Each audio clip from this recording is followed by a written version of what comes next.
Oh, it's her favorite. It's her favorite, I know. Your beers are delicious, by the way. Wow, that is the condensed milk. Here now is Lisa Bell and Candace Campos with Florida Foodie. Sponsored by Light Orlando, delivering hope together. Hello and welcome back to Florida Foodie. I'm Candace Campos, and we have a pair of return guests today, Lisa. Yeah, I'm Lisa Bell. We first spoke with this husband and wife duo in 2021 when they were raising money to open Orlando's first meadery. More than 2 years later, they made that dream a reality, opening up in August of last year. So we are so happy to be joined with Ginger and Joe Leigh from Zymarium Meadery. It's funny because we were sitting here going Zymarium Meadery, and you're like, I didn't think it was that hard. We're like, no, it's just us. It's just us. But welcome. Thank you. Thank you for having us. So tell us, what is Mead? M-E-A-D. Some people think we're saying meat, but what is mead? Right, yeah. So mead is alcohol made from honey. Just like wine is made from grapes, beer is made from grain. Mead is its own thing made from honey. And how did you get started making mead? We got into mead through craft beer and just exploring flavors and really fell in love with it. Florida's got so much good honey, and we just fell in love with the art and science of fermentation. So when we spoke 2 years ago, I said, I'd never really heard of mead before, but you informed me it's really like the first liquor ever. Yep. It's alcohol. Yeah. It is original alcohol. Bees were making honey long before we were planting grapes or grain. So if you hunters and gatherers came across honey, it could be turned into mead with some water and wild yeast. I'd been homebrewing for years, winning lots of competitions, because once you win your first, it's kind of addicting. And it was kind of always a fantasy to open a meadery, but then quarantine happened with COVID shutdown.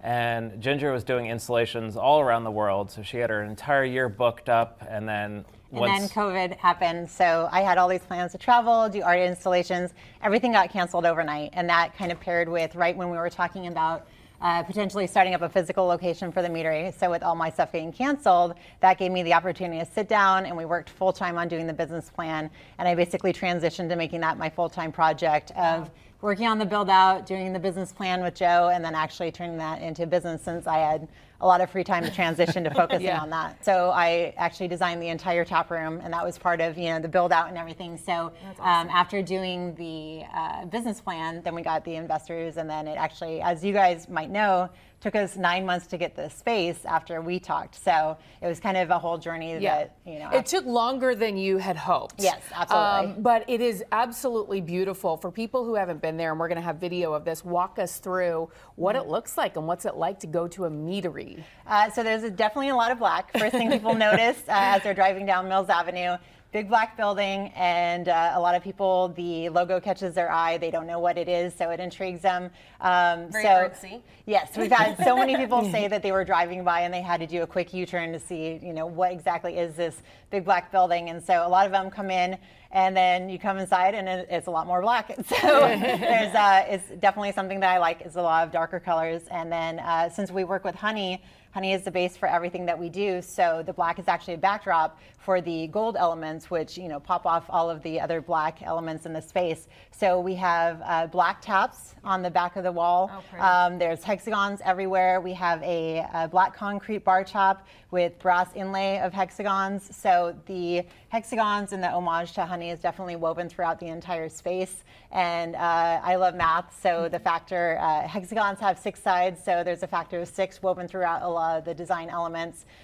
So yeah, there's a black gold and a lot of just thought put into all of the details and thinking holistically of the space as a whole. So for people who've never tasted mead before, what is it like? I mean, is it like a beer? Is it like a wine? What is it? Because it comes in different forms here, I see. So that's the best part about mead, is it can be everything and anything. It can be dry and very bubbly, like the champagne mead over here, meal to meal. We just bottled for New Year's. It could be more beer style. So these are your average beer strength, 6.5% alcohol, carbonated, full flavored, refreshing, crisp, great for a pint. And then we have what you may think of more as traditional mead. These are all 14% wine strength. They can vary from dry to sweet. They could be heavily fruited, or they can just showcase the honey. We have a coffee mead that we do with Lineage every year. We have coconut meads. We have hazelnut ginger meads. We have every flavor combination you could imagine. Do you make all of that right there at Mills, or where do you do? Yep. Okay. Behind the tap room, it looks like a brewery, so it's all the big stainless steel tanks and oak barrels. And what's the difference between like the timing of, you know, whether it's making a beer or something sparkly? Yeah. Absolutely. I mean, how different is it? Yeah. So the less alcohol tends to be a quicker turnaround. So the session meads in the cans are closer to a month. So more of like a beer, they're beer strength and also beer fermentation style. And these full strength meads can take 6 months to a year. And a lot of them we age in oak, just like a wine. Oh, wow. Yeah. So when people come into your meadery, are there a lot of people who are first time, you know, absolutely. venturing into the world of mead? Yeah, so some people do know it from, like, they've been to Renaissance fairs and they know it from Vikings, and, you know, every culture has their own take on mead because, as you know, it's been around forever. So, yeah, when people come in, they might have tried it, but for the majority of people, they're trying it, you know, for the first time, or at least trying a modern style for the first time, and they don't realize that it can taste very different depending on the honey that we use. And there's different styles. It can be fruited, it can be spiced, and so even if they've had it before, a lot of people that come in, they're still trying it like it's the first time that they've had it because they're trying something new that they haven't had before. And is that what you're offering? Is tastings so people can figure out what they like? Yeah, we have flights.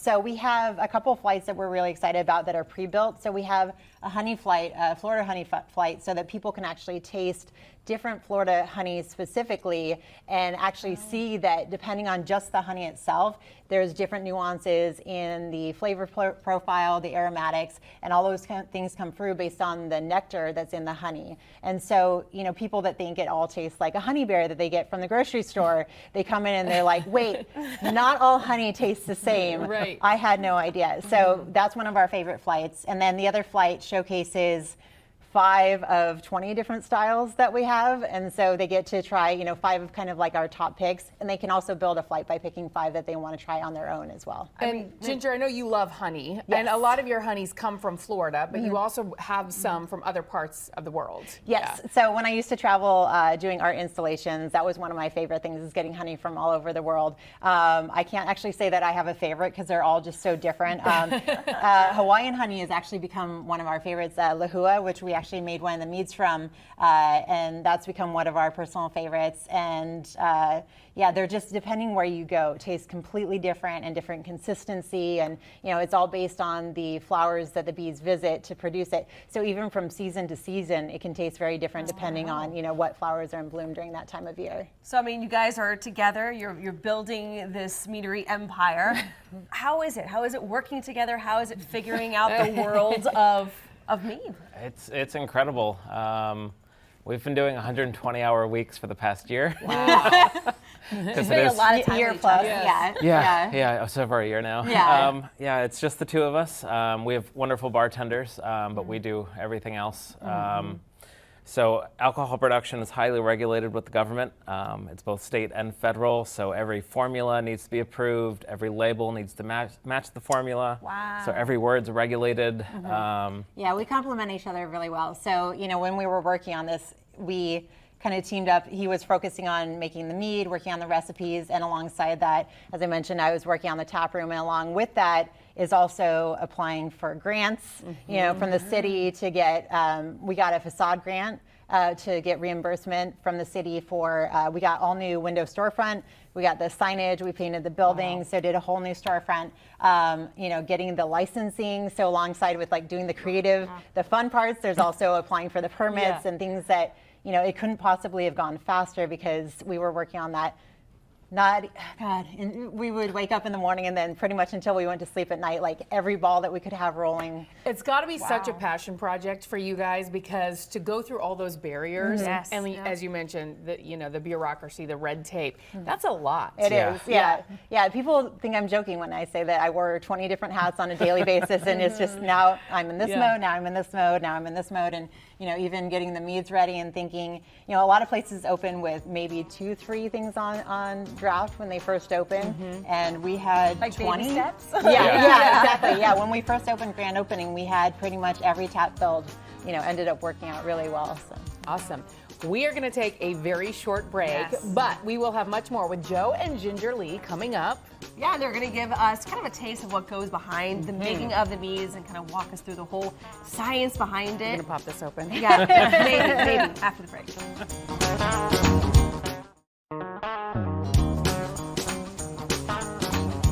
Welcome back to Florida Foodie. We are with Joe and Ginger Leigh today from Zymarium Meadery, and you have brought some of your products with us Just today. a few. Yeah. Just a few. So what'd you bring today? Yeah. So the products or the honey or both? All or? of it, yeah. The session meads these are our carbonated, beer strength meads. These are more crisp, refreshing, great to just drink a whole can on a hot day. We have over here, we have something we named Figures of Oblivion. Okay. This is our dry hopped mead. Who comes up with the names? We both do. Okay. That was made with a friend that works down at Angry Chair in Tampa. We met at Oblivion, the restaurant that was in Orlando many years ago, so we had to reference that. Okay. Oh, nice. Yeah. Okay. Little homage, yeah. Yeah, so that's our dry hopped mead. It's not an IPA because it's not bitter and it's not a beer, but it still has all those wonderful tropical hoppy notes that you love about IPAs without the bitterness. And then you brought some honey, which is, of course, like the main ingredient. Absolutely. Right. And what honeys did you bring today? So this is the coolest part about all this, is every honey tastes different. You may think of honey as what you get at the store, and it all kind of tastes the same because they blend it all together, they ultra pasteurize it and filter it, and kind of remove the life from it. Gotcha. Also literally, because honey is alive until it's pasteurized. Okay. I'm learning so much about Right, honey. right. Yeah. Yeah, it is full of amazing enzymes and nutrients and minerals and all the local pollens in there. It's really, really great stuff. So where did these come from? So this first one is Thank you. Orange Blossom, which you may I know this one. Yeah. Yep, you Or I may think I might know this. exactly. Yeah. You may think so, but we are getting the most raw, unfiltered, unpasteurized honey directly from local pollinators. Okay. So, Okay. So this came from Central Florida. Yep, Okay. they harvest the honey and then they bring it to us in drums, 650-pound, 50-gallon drums. Oh, I love one. And the flavor is explosive compared to what you get at the store. Yes. You were saying previously that when you use the honey to make the mead, a lot of the sugar goes away. Yep. And so the flavor profile becomes very strong. So you would taste more of the orange blossom flavor in the mead. Yep, we do. Versus the sweetness. Yep, we're using all modern fermentation techniques to preserve all of those delicate aromatics and flavors of the honey. And when That you, is good. When you said it, you first put it on your tongue, and you're like, okay, it's honey, and then you said it punches you with the flavor. And that's exactly what it did. So for this orange blossom honey, where do you mix? Like where Where did that end up? Yeah, where does that So end up? this one specifically ended up in our champagne-style mead that we did for New Year's. Ooh, so this is bubbly. Yep. This is champagne. Yep, we actually, like a pet net, we bottled it while it was fermenting. So all the bubbles are made from the honey itself. It's not force carbonated like a beer. Okay. So you get even more of that aroma bubbling out of the mead. What are we going to try next? So this one is another very common Florida honey. This is called Goldberry. Goldberry. Goldberry. Yep, this is a Florida holly. Holly. So this one, A you're going to little- get more tea and citrus. Do you sell the honey at your shop too? We do. You do, okay. Yep, so this Goldberry is from Fern Creek Farms. Wow. It's What am I amazing. tasting? To me, so that's the best part is like- it's yeah. all subjective, so Right. you can tell me what you're tasting. I feel like but we it's more try- of kind of a coffee-ish flavor profile. I get like a dark tea, like a black tea. Yeah. Yeah. You said tea. I just Yeah. wasn't paying attention because I was enjoying the honey. Good. Do you drink that just straight or over ice or it with Yeah. It's up to you, but we Okay. recommend chilled like a white wine Okay. and just sipping on in it. a wine glass? Yep. Do you drink like that much wine? No? Or how much, like when you pour it? It's like a port. Yeah. Like where you have like. yeah. So at the meadery, we serve 2 and 4 ounce. Okay. Yep. And what's wonderful about these bottles, these full strength meads, is they will stay good for weeks open. So unlike a beer or wine, you don't need to consume it immediately. Oh, so you can take your time Yep. and really savor every Yes. sip. And some of these meads have a lot of oak, so they will open up and evolve the flavor as they get some oxygen exposure. So if we go to the meadery, will you teach us everything? Will Absolutely. people watch- We can because go over all of this again. Yeah. yeah, I mean, Yep. with that flight, I mean, will people be able to get some kind of education behind it? Absolutely. Our staff is really great and knowledgeable, and we're always there. Yeah, as you said before, yeah. Yeah. With the 20 meads on draft, it's a little overwhelming. So we have curated flights, so you could just jump right in. And like our honey flight starts with the champagne style and ends with a decadent, rich sweet mead, and everything in between. We have semi-sweet mead with gallberry, which is really nice, 10% semi-sweet. You know, you can drink a lot more of that one than the big sweet ones, but it still showcases the honey equally as well. All right, let's try another honey. So What's this one? this one is this is our favorite Florida honey. Okay. It looks thicker. Yeah, it does. So all honey will crystallize. Okay. I did learn about this before. Yep. Especially the more raw it is, it has all that natural pollen, and the pollen acts as a nucleus for the crystallization to happen. So the more filtered it is, the less likely it is to crystallize, and that's why they do it for the store shelves. Okay. Because it looks nicer, but it really ruins the honey. Yeah. Okay. So this is black mangrove.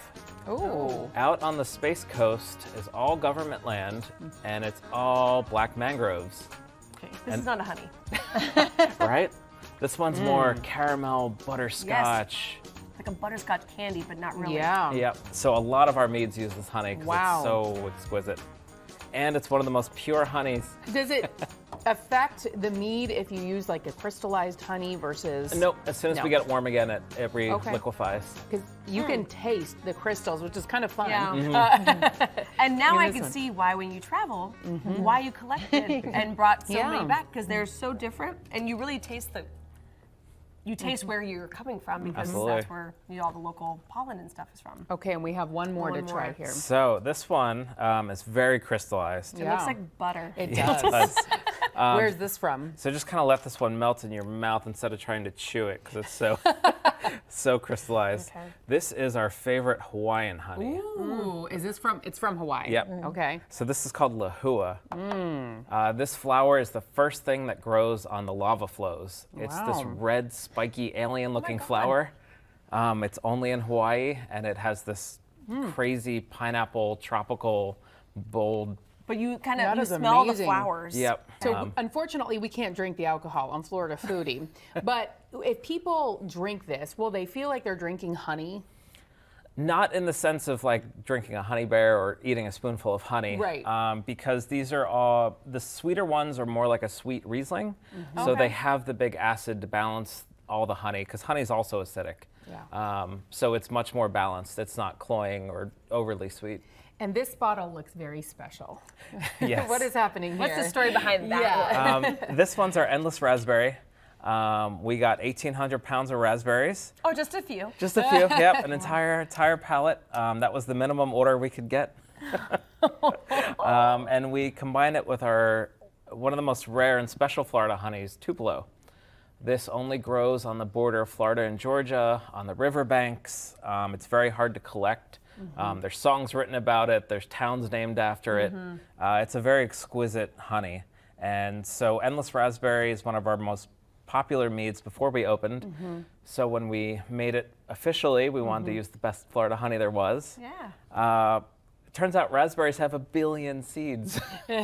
And they don't float, they don't sink, they just kind of permeate the entire volume of mead. wow. So we only got a 35% yield on this mead. Wow. So that's a very special bottle. Yes. Is basically Very what you're It's your special. saying. most expensive bottle. How much are just your about to ask that meads? question. Yeah. What's like the average? Anywhere from 20 to 100, and our 4-packs are around 25. So yeah, that mead was our most expensive mead due to the yield and ingredients, but it is also our highest rated mead. We've been entering a lot of competitions, and that one got a sense, yeah. 93, Congratulations. So just like a 93-point wine, 20 somms got together and did a mead competition, and I was one of the highest rated meads in the world. Congratulations. Thank you. That's awesome. Well, one day Candace and I are going to stop in person. This and feels like try an experience, that you know, mead. especially Yes. with the atmosphere. Absolutely. Yeah, it'd be fun date night, fun girls' night out. sure. It's yeah. the perfect date night. Yeah, what Ginger built it's the perfect date night destination. Sold. right. You sold us, that's for Yes. sure. Ginger and Joe Leigh, thank you so much you. for joining us on Florida Foodie again. Yes. Thank you. Thank you so much for having us. Thank you for watching Florida Foodie. If you want to learn more about Zymarium, check out our first episode with them right now on demand on News 6 Plus. You can find every episode of Florida Foodie there, along with all of our podcasts. It's free to download on your smart TV.